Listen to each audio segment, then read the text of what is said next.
ले चलते हैं आपको राजस्थान विधानसभा में इस वक्त नेता प्रतिपक्ष गुलाब चंद कटारिया क्या कुछ कह रहे हैं। कोई चिंता की बात नहीं, जो डूबना है प्रदेश को तो डूबेगा।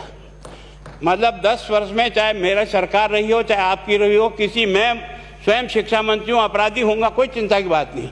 लेकिन आप कम से कम इन 10 सालों से इन जितनी कोचिंग संस्थाएं चल रही है, इनकी जितनी परीक्षाएं हुई है, उनके परीक्षा के रिजल्ट के साथ आप एक टीम लगा करके इनका पोस्टमार्टम करो, तब आपको समझ में आ जाएगा कि ये बीमारी कहाँ से चली है। ये बीमारी इन व्यवसायियों के थ्रू चली है। मैं और आप पेपर आउट करेंगे, पेपर लाऊंगा, 5 लाख दे दूंगा, 8 लाख दे दूंगा, मैं क्या 2 करोड़ 5 करोड़ 8 करोड़ दे सकता हूँ क्या भैया? ये सारे के सारे जो पैसे देने वाले बड़े बड़े दिग्गज लोग हैं, जो कोई 10 करोड़ में पेपर ले जाता है, कोई 3 करोड़ में ले जाता है, कोई 2 करोड़ में ले जाता है, फिर अपने कोचिंग संस्थान में रिजल्ट लाता है, उसके बाद बड़े बड़े पोस्टर बाहर लगाता है, मेरा 100% सिलेक्शन। ये है बीमारी की जड़। अगर मार करना चाहते हो तो यहाँ करो, तब तो जाकर के इसको कोई रोक सकोगे। बाकी से केवल मन को संतुष्ट करने का काम करो तो ये राजस्थान के उस गरीब बच्चे के साथ न्याय नहीं होगा, जो बड़ी मुश्किल से पढ़ता है, अपने घर में बूढ़े माँ बाप को भूखे मार के पढ़ता है और उसके बाद परीक्षा के लिए जाता है, रोता हुआ घर लौटता है। क्या दुख नहीं होता है?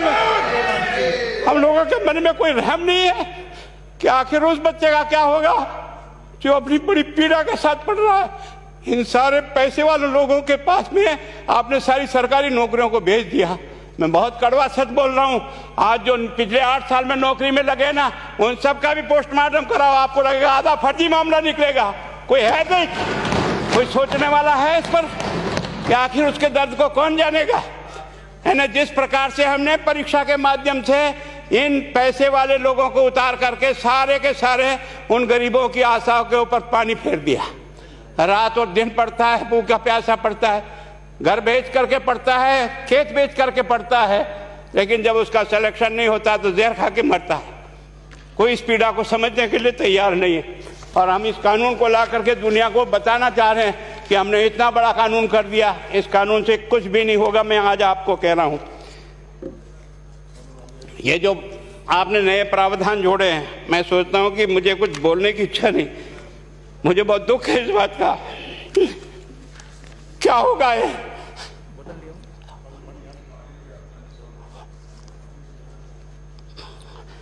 किस तरह की गैंग पालनी है हमने? पानी पिला दो, है ना। मैं उस दिन भी पूछा था कि मैंने कहा ये शिक्षा संकुल पे है, जिन लोगों को ड्यूटी पे लगाया, इसको लगाने वाला दोषी कौन है, जिसके कारण से पेपर जो है ना काट करके निकाल दिया। ये तो ठीक है, भाग्य हमारा अच्छा था कि सवाई माधोपुर की घटना फूट गई और एसओजी को उसमें हाथ में लग करके कुछ केस लग गया। अगर वो केस नहीं लगता तो आज आपकी सारी नौकरी पर इन सब बड़े बड़े दलालों के स्कूल में पढ़ने वाले बच्चे होते और मेरा गरीब का बच्चा अपना घर लौट के जाता। क्या दुर्भाग्य है। और इस कारण से केवल इसके लिए खुश मत हो जाओ कि हमने कानून बहुत सख्त बना दिया इसलिए अपराधी रुक जाएगा। नहीं, सिस्टम को बदलना होगा, ये परीक्षा का सिस्टम चेंज करना होगा। मैं सोचता हूं कि क्या हम इतने अक्लमंद बैठे हैं, क्या इस व्यवस्था को चेंज नहीं कर सकते? क्या एक ही पेपर हर राजस्थान में 20 लाख बच्चों को दिया जाए? क्या इसका कोई ऑल्टरनेट नहीं हो सकता? इसका ऑल्टरनेट सोचना चाहिए कि हम परीक्षा को टुकड़े टुकड़ों में कैसे कर सकते हैं। जिले के अनुसार पेपर नहीं, एक नहीं हम 25 पेपर बना सकते हैं। कौन से सेंटर पर कौन सा पेपर जाएगा कोई तय नहीं करेगा कौन सा जाएगा, और हम जो इच्छा होगी उस सेंटर पे वो पेपर भेजेंगे। और ये जितने भी प्राइवेट कॉलेजों में आपने सेंटर बना रखे उनको बंद करो, इनको तुरंत बंद करिए एक ऑर्डर से। जितने भी सरकारी विद्यालय है और सरकारी नौकर ही एग्जामिनर बनेगा और एग्जामिनेशन करेगा, तब तो आप इसको बचा पाओगे। ताकि आप और मैं कितने भी कानून बदल कर दें, आपका वो जांच करेगा, आपका वो अधिकारी आएगा। आपने कहा भाई सेशन जज के नीचे नियुक्ति नहीं होगी, इसके अलग से कोर्ट होगा, बहुत अच्छी बात है। प्रोविजन जो आपने डाले हैं वो स्वागत योग्य है, स्वागत करता हूं, पर इन प्रोविजन को लागू तो आप और मैं ही करूंगा, कौन करेगा? जब हम ही ठीक नहीं है तो इन प्रोविजन क्या रोएंगे अंदर बैठे बैठे है? जब तक हमारा दिल और दिमाग ठीक नहीं होगा ना, इस बीमारी का इलाज नहीं होगा। हमने शिक्षा के मंदिर को भ्रष्टाचार की भट्टी में जलाकर खाक कर दिया। दुर्भाग्य हमारा, जहां से कोई आशा की किरण दिखती थी उस गरीब को कि चलो मैं अपनी मेहनत से आगे बढ़ जाऊंगा, लेकिन अब वो निराशा में आ गया। उसको लगा कि अब कोई रास्ता नहीं है। और इस कारण से मैं सोचता हूं कि आप जिस भावना से लाया, मैं आपकी भावना की इज्जत करता हूं, लेकिन केवल आपकी भावना इन बेईमानों को नहीं रोक सकेगी।